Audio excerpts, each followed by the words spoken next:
Hey everyone, welcome to another episode of Medicine 3.0. This week, Abby Vanluvanee. She is a dietitian who has worked with our Marine Corps, with high-level athletes, Olympic athletes, college athletes, as well as everyday people trying to optimize their health and performance. I think you're going to learn a lot. Sit back, enjoy. Abby, welcome to the podcast. Hi, thank you for having me. I'm excited to be here today. Awesome. So let's start off. I kind of start off this way with everybody. I want to hear your origin story. Like, how did you end up where you're at, knowing what you know? Yeah, so it's actually kind of funny. I started off thinking I wanted to be a physical therapist. So I went to Penn State for my undergrad and actually got my 4-year degree in kinesiology. And one thing that I really liked about Penn State, they actually have the students do a lot of field experiences to gain knowledge, gain experience in different settings, see what you like. And thank goodness they did that, because in the process of all that, I realized it really wasn't for me. So I was kind of in limbo for a while, getting ready to graduate with this like $100,000 piece of paper that I didn't know what I was going to do with. And honestly, I didn't, until March of my senior year, I had no idea. So March of senior year, I was getting ready to go to an ACSM conference, and they were talking about different speakers that were going. And one of them was a sports dietitian. And I don't know why, just in my life, I'd never come across the field of sports nutrition at that point. I was an athlete my whole life. It just never kind of rung a bell. And as soon as I heard that, it was like a light bulb went off, and I was like, all right, this is what I'm doing. And made the hard decision to actually stay at Penn State for an additional 2 years to get another bachelor's degree while all my friends left. Wow. And then from there, I volunteered in the sports nutrition department at Penn State, went to Florida State for grad school. I got matched to their dietetic internship there, did my master's there. I got my master's in exercise physiology and sports nutrition. Also volunteered in their sports nutrition department. And then after that, I went out and volunteered as a dietitian with the Olympic teams out in California for a bit in Anaheim.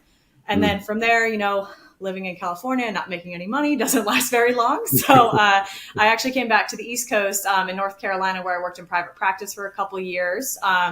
And private practice, you see A through Z health conditions. So primarily, I did focus more on weight management and performance. I was their lead performance dietitian there. But yeah, it was a lovely experience, though, very well rounded. And after that, I went on to work with Marine Corps Special Operations Forces for almost 5 years, actually up until May of this year. So it was a really, really lovely experience there, really fun. And now I've been doing private practice on my own as well as that. But so now I work remotely. Huge change, but I like it. Working for my own private practice as well as a company called Nourish, just to kind of help supplement my private practice. But mainly right now, I focus more on weight management and performance with the patients I work with. Awesome. Yeah. And I love that background because it shows the breadth of knowledge, right? You're an athlete yourself, bachelor's in kinesiology, and then sports science and dietitian. So much base and so much experience. And that's why I really want to dig in with you on a lot of these different things. And the way that I'd like us to think about this is kind of two different ways. And we may not be able to cover all this in our short time together, and that's totally fine. What I want us to focus on is like, what are kind of foundational things we can help people understand around nutrition?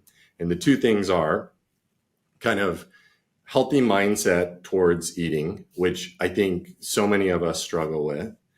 And then, okay, what are the simple things that we can put into practice to help ourselves eat healthier, live better, those kinds of things. So maybe to start off, and you can talk about performance, you can talk about kind of your work with weight loss or nutrition, but what are some of the mindsets that you see that are hurting people or not helping them, and how do you help them try to switch that mindset? That's a great question. I think, honestly, the internet has played a very large role in these mindsets that a lot of people have. People kind of go into it thinking that things need to be very restrictive, that very polarized, I guess would be the right word to use, right? Yeah. Like, we can't have this and we can't have that. That's terrible for us. This is going to kill us, right? And it's unfortunate that that's kind of become the reality of what it is today, but just because there's so much influence on the internet about what might not be the best information. And obviously there are some wonderful resources out there, but unfortunately those sometimes get polluted with non-great resources, right? Yeah. So I think changing up the mindset from such a polarized vision of what food should look like to being able to teach people that you can have the foods you want to have. It just depends on the portion, depends on the moderation. I know it's such a cliche thing to say, but like I personally do believe every food fits, right? If you're able to, get your activity up, or we're not fully sedentary for our whole day, and we're able to have a balance between our fiber, between our protein, between our carbs and fats. I truly believe, and I think it's important that we make every food fit. Food is delicious. That's why we eat it. It's not just for fuel, and I don't know if this is inappropriate for the podcast or not, but I will always remember one of my grad school professors when we were in one of our classes, he said that telling people that food is just fuel is like telling people that having sex is solely for procreation, right? We get a pleasure from eating food. So I think, and sorry if that wasn't good, but I think it's important to recognize that though, because we're going to have cravings and we're going to want food, and to be able to have those and not feel guilty every time we have them, I think is really important. And that aspect not only impacts our mental health, but also physical health too, so that, I don't know if that fully answers the question, but that's kind of where I lean towards with patients. Yeah. You touched on so many things that I think are important. I think in our world today, almost like to get attention on Instagram, the internet, whatever platform people use, I feel like they polarize things. Yeah. Right. Like carnivore diet, like you can only eat meat and it can only be fatty cuts of meat, or, like the craziness out there. And I'm very much of the same mindset as you, that every food does fit. You can't eat as much as you could possibly want of every single thing. But and if you're not getting, at least for me personally, if you're not getting joy out of some food every once in a while, like that's a problem. Quality of life isn't there. Yeah. Okay, so mindset number one is kind of non-restrictive, helping people understand that a healthy diet doesn't necessarily look restrictive. Yeah, exactly. So so that's mindset number one. What's another kind of pillar that you would build on as you are working with one of your clients to help them understand how you're going to build towards their kind of nutrition or their diet? I think another big mindset to have is that you need to be adaptable, right? Life is going to happen. The process is never going to be perfect. We're going to have to adjust and change. And especially when it comes to performance, my goodness, trial and error is huge, right? Not every good example, like pre-workout fueling, right? I have a friend that chugs a 12-ounce glass of milk before she runs every time. I would throw up everywhere if I did that, right? So it's, trying to trial and error and figure out what works best for people within their schedule. So I think being open and adaptive and understanding that it's not going to be a perfect road, right? There are going to be bumps along the way. And as long as you're willing to work with those and, I guess not give up, being confident with the plan you have, being persistent with it, and being open and adaptive. Just because the holidays come, you're going to go visit your family. There's going to, things are going to get in the way of a perfect plan. It doesn't exist. So I guess adaptiveness would be another mindset I think is important for this. I love that. The one of the things I like is James Clear, who wrote Atomic Habits, and he talks about, even he'll break his day into quarters and say, okay, if you lose the first quarter, that's okay. Just win the next quarter. And I think about that even like as you build any habit, as you build a habit of exercising, as you build a habit of eating better, more kind of healthy foods, the right amount of foods, it just takes time. It's if you put somebody on the bench press and you're like, okay, I want you to bench 250. And they've never benched before, like it's impossible, but they can build up over time to be able to do that. So I love that. Any other? Sorry, go ahead. Yeah, no, go ahead. I was going to say one analogy. I don't know where along my career I picked this up, but I got it from someone and I love it. It's not necessarily food related, but just like any habit or change you're trying to make. So if someone has a bad day, kind of like the quarters kind of thing, right? Yeah. So if you have a really rough day and you're just like, oh, whatever, screw it, I'm giving up, we don't always take that mindset with everything else in life, but for some reason with our health, we do a lot. Like the example I use though, if you drop your cell phone on the ground and it cracks, you don't just keep throwing it back down, right? Until it's totally like just completely shattered. So I kind of, if anything, you pay a little bit more attention to it, right? So Yeah. I like to use that analogy sometimes, and it's not fully direct with what we're talking about with health, but it does kind of put it into perspective. Like, yes, the whole day is not ruined if you just had a bad start, right?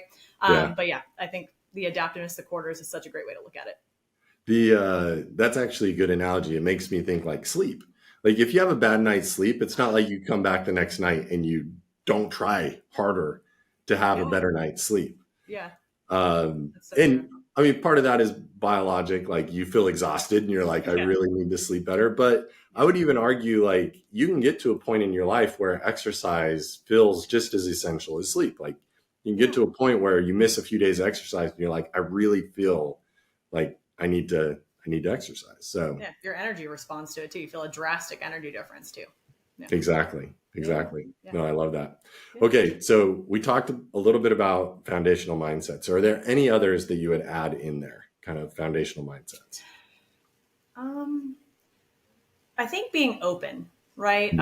So kind of, and this might kind of go back to the first one, so I don't know if it's fully different, but a lot of people have a lot of strongholds with nutrition, right? And with exercise, with any aspect of your health, because it's personal, right? It's something that you do every day. So being open to new ideas, being open to different research, which I mean, that goes for us healthcare professionals as well, right? The research changes every day.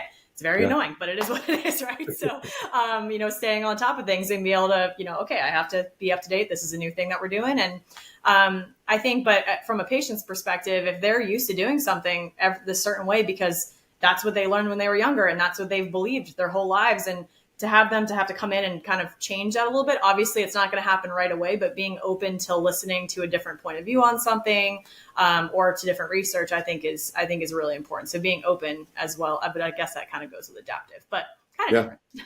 Well, some of this stuff is simple but not easy, right? Yeah. Like being adaptable, being open, like understanding that you don't have to be as restrictive, because it goes back to our childhood. It goes back to how we've eaten our whole lives. It goes back to the messaging all around us. Oh yeah.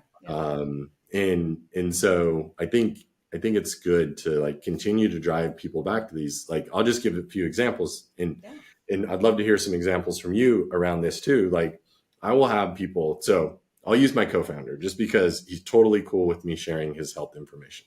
He does it himself you can go look at all his labs and you can look at his DEXA scan. And one interesting thing is I would keep telling him, he kept telling me he wanted to build muscle and that he wanted to lose weight. And so I'd say, hey, listen, like it's really hard to do both those things. But if you want to build muscle, you're going to have to eat in excess of calories. Like you can't be restrictive. And he was just like kept restricting. And he also would always tell me like sugar was the devil. And I was always like, all food's fit. and now he just kind of makes fun of me when he's like, all food's fit. But I finally convinced him. He spent, a quarter with in excess of calories, and like lo and behold, he added 8 pounds of muscle, and like amazing, it works. But like it takes time, even if you have an expert guiding you. It takes time to change that mindset to actually trust. Like, okay, this is scary. I'm going to like not restrict foods I'm going to eat in this way that feels wrong. And I'm going to expect a good outcome from it. So I'm curious, I'm sure you've seen that tons of times. I'd love to hear any stories around that. Yeah, I think I could probably give a theme more than just one single story because it happens. I mean, carbs are a really good example, right? So when I was working with Marine Corps Special Forces, I can't even tell you the amount of times like, our operators would come up and they're, and just regular Marines there too, right? Not eating any carbs because they're like, oh, it's terrible. I want to shred, blah, blah, blah. But their energy is terrible. Like they can't get throughout the day without, having a Zyn in their mouth the whole time or, chugging 4 energy drinks and they just feel like shit. Sorry, that was my first one. I won't do it again all day. And, having that education there of like, okay, well, maybe we have some carbs throughout your day because they're not bad for you. They're going to give you that energy you need. And I do remember one Marine in particular. It took me like 3 to 4 months to crack him, and we had our first deployment. Then, like, I would see. So my desk was actually in one of the gyms, so I would see him every day when he's working out. I'm like, oh, what'd you have? What'd you have today? Well, I'll talk to him about it. And finally, one day he cracked, and he ended up having some carbs throughout the day, as we had talked about, and his energy was just like that changed. And I had another. Actually, that reminds me of another story. I had another Marine who. And a lot of people are like this, the whole fasted cardio kick that was around for so long, which we know is not helpful. So particularly for strength training either, right? So one Marine that was just really struggling with energy during his workouts and would just wake up, go and strength train. And he's like, I just know I'm not getting anything beforehand. I just don't believe in that, blah, blah. Took him a lot of convincing. And then after that, he ended up PRing and like everything because he was able to, once he finally ate and was feeling his body, he felt really great during those workouts. So both more like performance, that's more performance and energy, I guess. But I think it goes for aspects of his health too. But yeah, those are two examples I can think of right off the bat. Yeah. I don't know if you've seen the movie. It's a newer movie. It's called The Fall Guy. It's got Ryan Gosling. And I haven't. No, I've seen the preview. There's a part where he's talking to this guy, and this guy's totally shredded. And Ryan Gosling says something like, "You need carbs. Your brain runs on glucose." Yeah. And I love that. Like your muscles, your brain, like they run on glucose. You do need carbs. And yes, your body can make carbs, but it's way less efficient when like what you're trying to do is have a PR or exercise really well. Yeah, like sure, can you make it work without them? Yeah, but are you going to be optimized? Not even close, right? So, and is it sustainable? No, for most people, it's absolutely not, right? So, no, I love that, and that's another big thing too. I notice people not only their energy, but also their focus goes up. Their attitude throughout the day goes up because they're not irritable, because they're not miserable all day because they're cutting out carbs. So no, I love carbs. Well, how do you coach somebody through? So somebody comes to you and they're like, I want to lose weight, and you're looking at their macros and you're helping them figure out how many carbs, or they want to get stronger and lose weight. How do you coach them through, like, trust me, you're going to need to do these things if you want to get this outcome? Yeah, so I think part of that is understanding where they're getting their beliefs from to begin with. So every appointment that I work with someone, the first thing I tell them is like, hey, just so you know, this first appointment primarily is for me to get to know you, like get to know their life, everything. So that way I can see where those certain strongholds may come from or what their day-to-day looks like. So in terms of that, I get that background, see where that belief is coming from, if not social media, but usually that's the answer. And then you have to be careful, right? Because some people are very open, right, to begin with. And they're like, hey, if you tell me, I'll listen. Like you're the expert, I'm not, blah, blah. Some people are the opposite. So you have to kind of meet them where they are and over time build that rapport. Because if you just try to come in and break down a wall, it's not going to work and they're not going to listen to you, and then you're never going to see them again. So I hate using the word it depends, or the phrase it depends, but it does, depending on the person's attitude and beliefs towards a start. I think explaining research and explaining, unfortunately, calories in, calories out is what it is at the end of the day. Now, if you're talking body composition, sure, we can go into the macros for that and explaining how different macros can impact that body composition. But I think the best thing you can do with someone is be honest. And like I said, meeting them where they are and trying to gain that rapport and kind of like, hey, have you thought about it from this angle? And I don't know if that fully answers the question, but I think it's going to be different with every person you work with. But I try to be as honest as I can with people, but gentle too with it, depending. But in time, everyone will be, or not everyone will be, but you can get that rapport to help, get them in that right direction. Yeah. I feel like it does depend. And in our day and age, it is very interesting because I'll just use like body positivity is like a theme. Like, yeah. I absolutely think there is nothing good that comes from hating your body. Like, there's nothing good from having like a dislike of your body. Your body is miraculous. There are millions of miracles happening every second in your body. Like, your body is amazing. That you're alive is amazing. Yeah. And there's no reason to hate your body. At the same time, do we know that, certain amounts of muscle are better for your long-term health? And do we know that lifting weights is going to make your bones stronger, longer?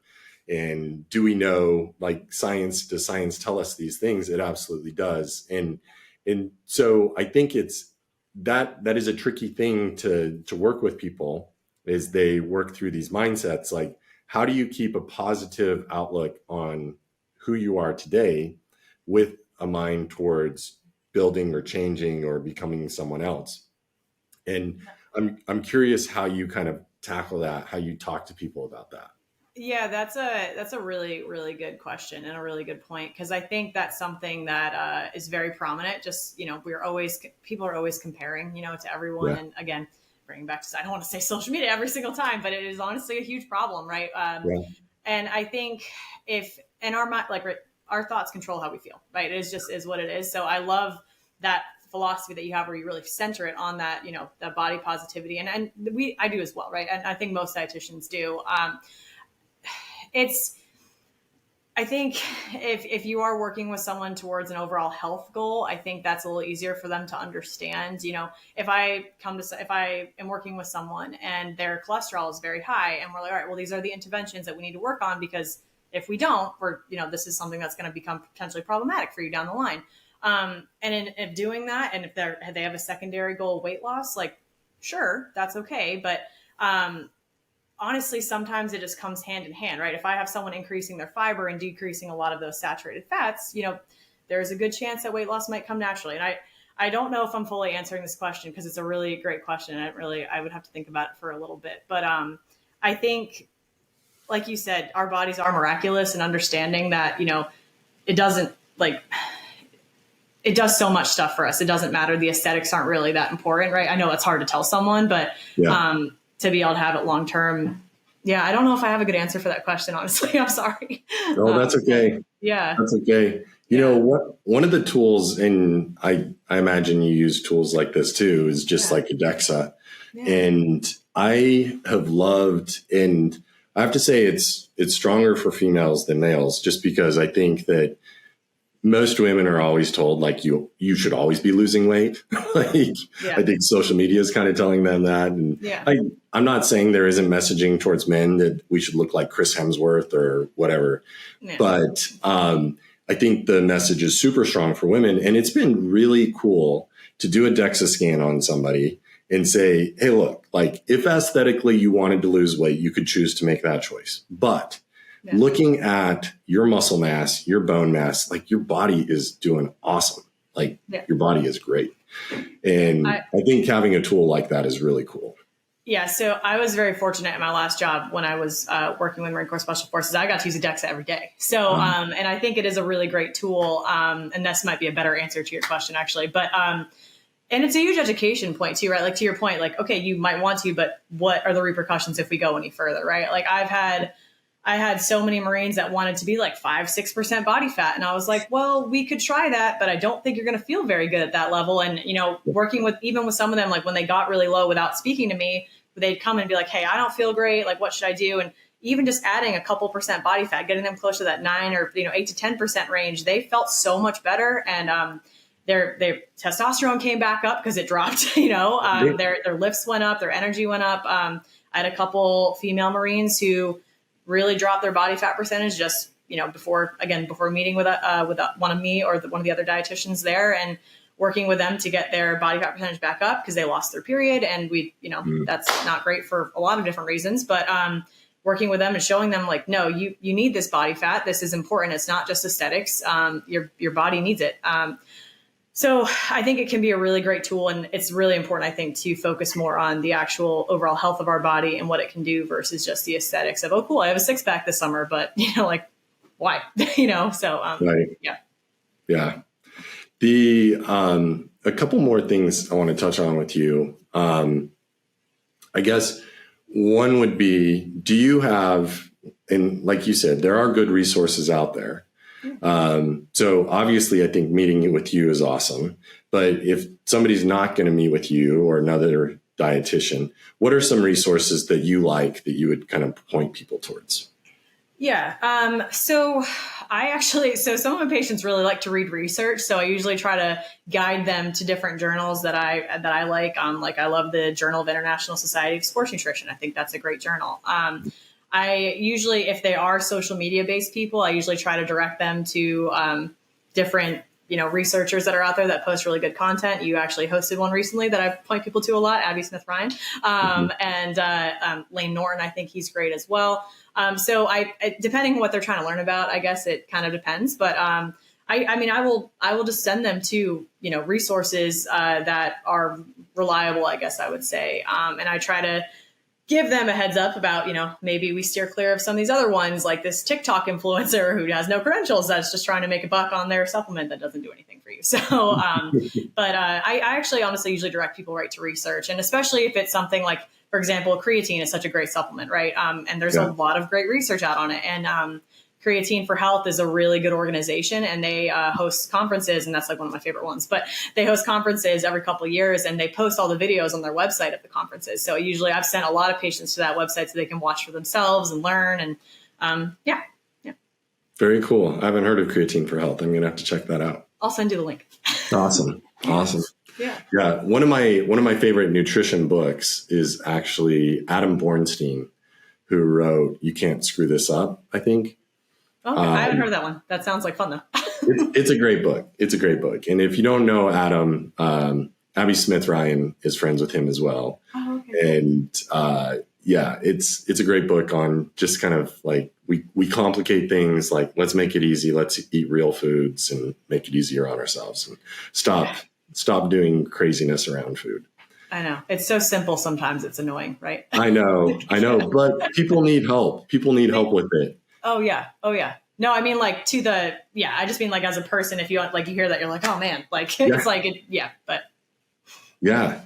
So how do people get help from you? Like, where can people find you? Where can they learn more about you? Anywhere online? Yeah. So I will say and if anyone's ever seen my business profiles on Instagram, they will know this. I am horrible about posting on social media. So I think I've posted 40 times in the 2.5 years I've had my account. But I'm trying to be better. It's just hard. I mean, business owner, every role. A lot of people will find me via referrals from other people, actually. Yeah. So like in Wilmington, for example, I was friends with a lot of different physical therapists there, talked to a lot of different gyms and just networking with people. But I do have an Instagram. My business name is Simply You Nutrition. So it's that. I do have a website as well. And the other cool thing about nutrition counseling is that most of the time it's covered by insurance. So people find me through their insurance portals too. But because it is a preventive service, because nutrition is preventative instead of reactive, right? Or it can be both. But most insurance policies cover nutrition like 100%, no copay, no deductible, nothing. So I would say 85% of the patients I see are all nutrition based, and they don't owe anything. It's just all completely covered 100%. That's awesome. Yeah. Well, obviously a ton of expertise. I love your motivation behind it. I think it's super cool that your broad range of working with, our military to professional athletes to everyday people. So hopefully we don't send too many people to you and give you like 2-year wait list, but I guess you could deal with it. But exactly. Yeah. Abby, thank you so much for your time. Thanks for coming on the podcast. Thank you so much for having me. I really appreciate it.